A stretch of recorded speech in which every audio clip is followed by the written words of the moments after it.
Welcome back, my friends. Thanks again for joining us for another episode as we take a few minutes out of our day in God's Word. Glad you're with us. A little more low-tech today as I'm recording this from our backyard. And we're glad you're with us as we're just examining and still working through the book of 1 Samuel today. If you're following along with us, we are in 1 Samuel chapter 24. We can be in verse 9 here in just a moment. The last episode we dealt with where David had a chance to eliminate Saul, but due to the recognition that Saul really was God, the position Saul held as king was God's anointed, David chose not to do that.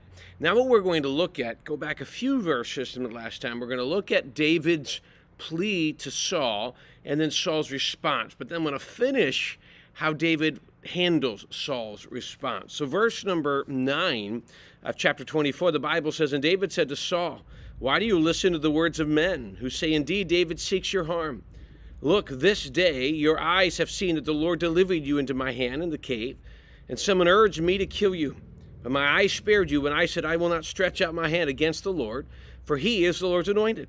Moreover, my father see the corner of your robe in my hand.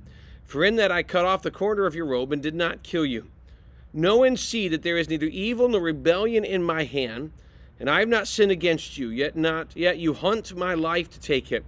The Lord judge between you and me, and let the Lord avenge me on you, but my hand shall not be against you. As a proverb of the ancient said, wickedness proceeds from the wicked, but my hand shall not be against you. After whom has the king of Israel come out? Whom do you pursue? A dead dog, a flea? Therefore let the Lord be judge, and judge between you and me, and see and plead my case, and deliver me out of your hand." So David makes this plea, and simply he's using facts.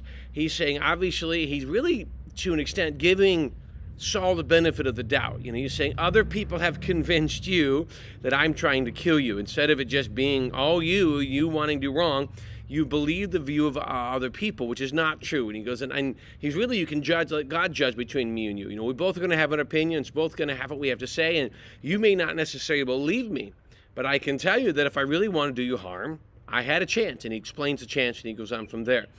And really what he does is he uses facts. He pleads his case with facts. And one of the things that I've learned that you can't really go beyond facts. Now, I will tell you something that we're going to look at in a minute. You can use facts, you can plead facts, they're your best option, they're really the only answer you have.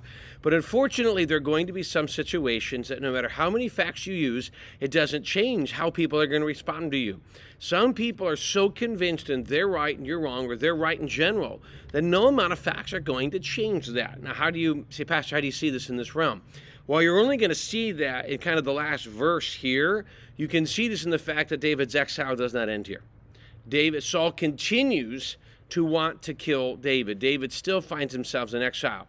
And so, we can just know from, if you know anything about this passage moving forward, while Saul, to an extent, in a moment, is going to make it look like that he has moved on and was admitted it's wrong, it's not necessarily the case long term.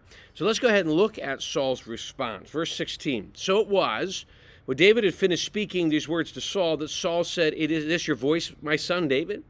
Saul lifted up his voice and wept, and he said to David, you are more righteous than I. For you have rewarded me with good, whereas I have rewarded you with evil. And you have shown this day how you have dealt with me well with me. For when the Lord delivered me into your hand, you did not kill me. For if a man finds his enemy, will he let him get away safely? Therefore may the Lord reward you with good for what you have done to me this day. And now I know indeed that you shall surely be king, and that the kingdom of Israel shall be established in your hand. Therefore swear now to me by the Lord that you will not cut off my descendants after me, and that you will not destroy my name from my father's house. So David swore to Saul, and Saul went home, and David and his men went up to the stronghold." So the one thing you find intriguing in here is Saul makes an obvious confession. He says, obviously you've proven to me you're not an enemy, because would an enemy see somebody and let him live? Would an enemy not take care of it? And that's really what you see. Saul is really coming to a realization here. Now, I'm going to give you my opinion of something. I can't prove this motive or this thinking from the passage we read. But you ever find somebody who is really quick to confess when they've been proven wrong? They're not that they're acknowledging or taking responsibility for their action. They're just acknowledging they've been caught. All right, so he's been caught. He had a chance to be, if David had a chance to kill him, David didn't. Saul takes the obvious. If I really was your enemy, you would have killed me. Saul works through those things. When it's all said and done, he acknowledges, he says, you are right, I appreciate this, I appreciate your character, you are truly king. He even comes back and does ask for the same commitment that Jonathan did. Now again, he says, will you not cut off my family? Again, why would he do this? Well, David, you understand, it comes down to dynasty. Saul's son should have been the next king, and from there and there. And there could have been a battle. There could have been a war internally when it came down to the idea of if someone didn't want David to be king, they could have looked for a descendant of Saul to be king. And the people could have gone against God's will and just followed after what they wanted. And so some kings, rightfully in history, might have done this, and I'm not saying rightfully, but in their mind, for fear of losing position, would have found any descendant to the former king, would have killed them so they could have never vied for the throne.